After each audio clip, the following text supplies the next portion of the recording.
تفسیر روح المعانی میں لکھا ہوا ہے کہ جب اللہ تعالیٰ نے حضرت آدم علیہ السلام کو سجدہ کرنے کا حکم دیا فرشتوں کو کہ ان کے سامنے سجدہ کرو، تو شیطان نے سجدہ نہیں کیا۔ اللہ رب العزت نے فرمایا فخرج منہا فإنک رجیم، نکل جا، تو مردود ہے، تو نافرمان ہے۔ شیطان نکل رہا تھا، لیکن نکلتے نکلتے اس نے ایک قسم کھائی، فَبِعِزَّتِكَ لَأُغْوِيَنَّهُمْ أَجْمَعِينَ۔ یہ تو قرآن میں ہے، اللہ تیری عزت کی قسم، میں اولاد آدم کو سب کے سب کو گمراہ کر دوں گا۔ اس نے گمراہ کرنے کی قسم کھائی۔ اللہ رب العزت نے جواب میں فرمایا فَبِعِزَّتِي وَجَلَالِي وَارْتِفَاعِ مَكَانِي، مجھے اپنی عزت کی قسم، مجھے اپنے جلال کی قسم، مجھے اپنے بلند مرتبے کی قسم، لا ازال اغفر لهم مستغفرونی، میرے بندے جب تک مجھ سے مغفرت مانگتے رہیں گے میں ان کو معاف کرتا رہوں گا۔ اور شیطان تو نے گمراہ کرنے کی قسم کھائی ہے، میں نے معاف کرنے کی قسم کھائی ہے، تو نے گمراہ کرنے کی ایک قسم کھائی ہے، میں نے معاف کرنے کی 3 قسمیں کھائی ہیں۔ فبعزتی وجلالی وارتفاع مکانی، مجھے اپنی عزت کی قسم، مجھے اپنے جلال کی قسم، مجھے اپنے بلند مرتبے کی قسم، وہ اللہ جس نے ہمیں معاف کرنے کی قسمیں کھائی ہیں، ہم اس اللہ کی رحمت سے فائدہ نہیں اٹھاتے تو ہماری اپنی محرومی، اپنی بدقسمتی ہے۔ صرف یہ نہیں کہ اللہ تعالیٰ گناہگار کی توبہ قبول کرتا ہے، بلکہ گناہگار کی توبہ سے خوش ہوتا ہے۔ کتنا خوش ہوتا ہے؟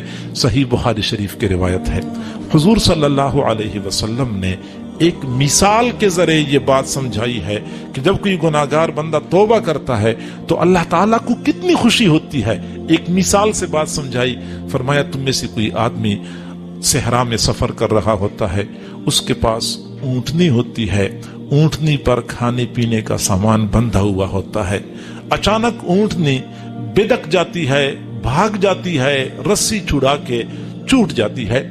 اب یہ آدمی رسی کو پکڑنے کی کوشش کرتا ہے، اونٹنی آگے تیز بھاگ رہی ہوتی ہے، اس آدمی کی رفتار کم ہوتی ہے، چنانچہ یہ آدمی اونٹنی کے پیچھے بھاگتے بھاگتے تھک جاتا ہے۔ اونٹنی درختوں کے اوٹ میں اوجل ہو جاتی ہے اور اس کو اونٹنی نظر نہیں آتی۔ اب چونکہ زیادہ بھاگ چکا ہوتا ہے، زیادہ بھاگنے کی وجہ سے اس کو شدت کی پیاس لگتی ہے، پیاس کی وجہ سے بے تاب اور بے قرار ہو جاتا ہے، دائیں بائیں پانی دیکھتا ہے، پانی نظر نہیں آتا، پانی تو اونٹنی کے ساتھ بندھا ہوا تھا، اونٹنی پانی لے کے چلی گئی۔ اب یہ جب پیاس شدید ہو جاتی ہے تو اپنی موت اپنی آنکھوں کے سامنے دیکھتا ہے کہ میری موت بالکل یقینی ہے، جنگل ہے، بے آب و گیا علاقہ ہے، نام کے لیے کوئی آبادی نہیں ہے۔ موت کے انتظار میں ایک درخت کے نیچے لیٹ جاتا ہے، پیاس کی شدت کی وجہ سے غشی کا دورہ پڑتا ہے۔ تھوڑی دیر بعد جب یہ ہوش میں آتا ہے تو کیا دیکھتا ہے کہ اس کی اونٹنی کھانے پینے کے سامان سمیت آئی ہے اور اس کے پاس کھڑی ہے۔ یہ جو ہی اپنی اونٹنی کو دیکھتا ہے تو فوراً ہاتھ ڈالتا ہے، رسی پکڑتا ہے، اور جب رسی پکڑ لیتا ہے تو اتنا خوش ہوتا ہے، اس کو تو اپنی زندگی دوبارہ مل گئی، اتنا خوش ہوتا ہے، خوشی کی وجہ سے کہہ بیٹھتا ہے اللہم انت عبدی وانا ربک، اللہ تو میرا بندہ ہے، میں تیرا رب ہوں۔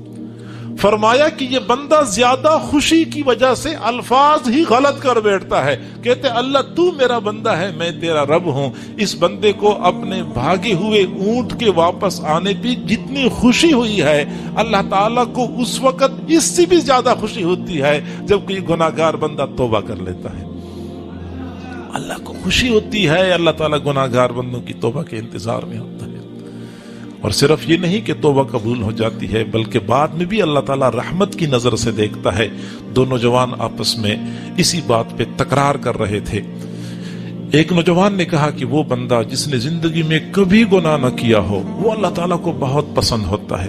اگلے نے کہا نہیں، جس نے گناہ تو بہت کیے ہوں لیکن پھر سچی توبہ کی ہو اللہ کو یہ زیادہ پسند ہوتا ہے۔ آپس میں کوئی بات طے نہیں ہو رہی تھی، دور سے ایک بوڑھے میاں چلتے ہوئے آ رہے تھے۔ نوجوانوں نے کہا کہ ہم ان سے پوچھتے ہیں، وہ ہمیں جو جواب دیں گے ہم دونوں کو تسلیم ہوگا۔ بوڑھے میاں قریب آئے، نوجوانوں نے اپنا مدعا پیش کر لیا۔